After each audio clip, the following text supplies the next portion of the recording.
Palavra de Deus. Aleluia. Eu já senti a presença do Espírito Santo aqui. Você já sentiu? Levante a sua mão direita e diga para a pessoa do seu lado: se você ainda não sentiu, se ligue com Deus, porque você vai sentir. Bendito seja o nome de Jesus. Estamos diante de um tempo poderoso para este evento.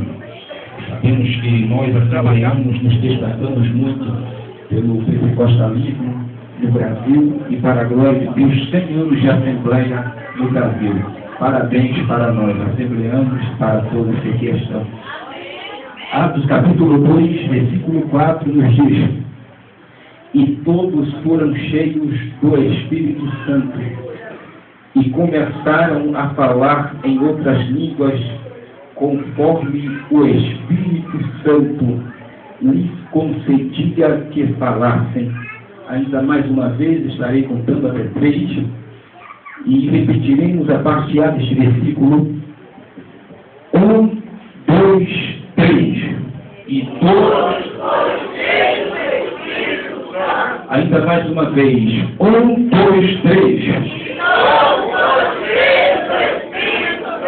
Aleluia. Olha para a pessoa do seu lado e diga: você está cheio.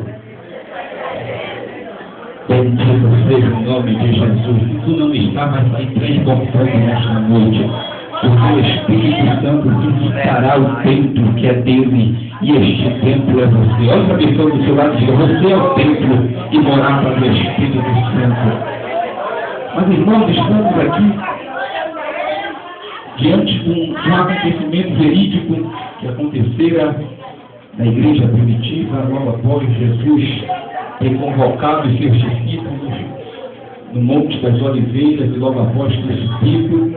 Nós estamos diante de um cumprimento de uma promessa que está relacionada a 8.040 promessas, mais que profetizou mais acerca de Jesus. A segunda promessa que se destaca também dentre as 8.040 promessas da Bíblia é a promessa do derramamento do Espírito Santo no meio do seu povo. E a terceira promessa é a promessa da vinda de Jesus Cristo, que nós, igreja eleita de Deus, estamos aguardando. Mas nesta noite trabalharemos em cima desta promessa, a promessa do derramamento do Espírito Santo. Esse Espírito Santo que no Velho Testamento, talvez você pense que ele não se destaca no Velho Testamento. Não, ele se destaca também no Velho Testamento. Porém, no Velho Testamento não o vemos como Espírito Santo, mas como o Espírito de Deus. E dentro do Velho Testamento observamos como ele se destaca com propriedade.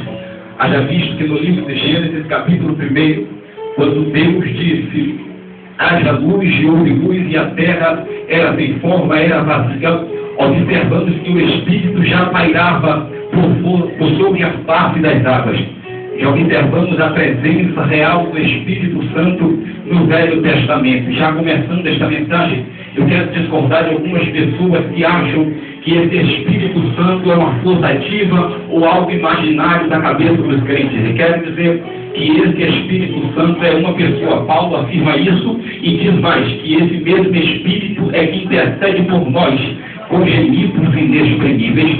Ele diz também que esse Espírito tem ciúme de nós, e só tem ciúme quem é pessoa. O Espírito Santo de Deus é uma pessoa, e com certeza ele tem sentimentos em relação à nossa pessoa, e está do nosso lado sempre intercedendo por nós. Vamos começar falando desse Espírito Santo e quando e por que Deus deu início a esta promessa. Bendito seja o nome do Senhor.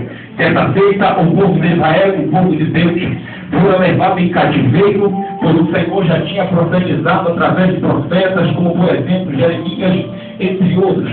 Deus, com certeza, disse a Jeremias que o povo sofreria um cativeiro devido à sua desobediência. Segundo o que Deus falou, o povo sofreu e agora estava livre. Deus levantou um certo profeta por nome Joel, que é mais tido também como um profeta pós-exílio, que profetizou depois do cativeiro.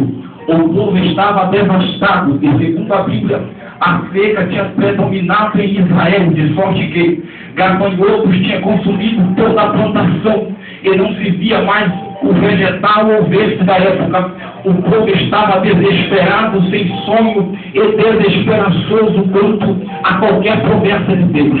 O povo estava pensando que Deus havia se esquecido deles. O povo olhava um para os outros e quando percebia que o templo do Senhor estava em ruína, achava ele que Deus nunca mais visitaria aquele povo com prodígios e milagres. O povo de Israel era da seguinte forma: eles faziam sim o que era mal aos olhos do Senhor, mas quando Deus o punia, imediatamente eles tinham uma facilidade de retornar a Deus, da presença de Deus no meio deles.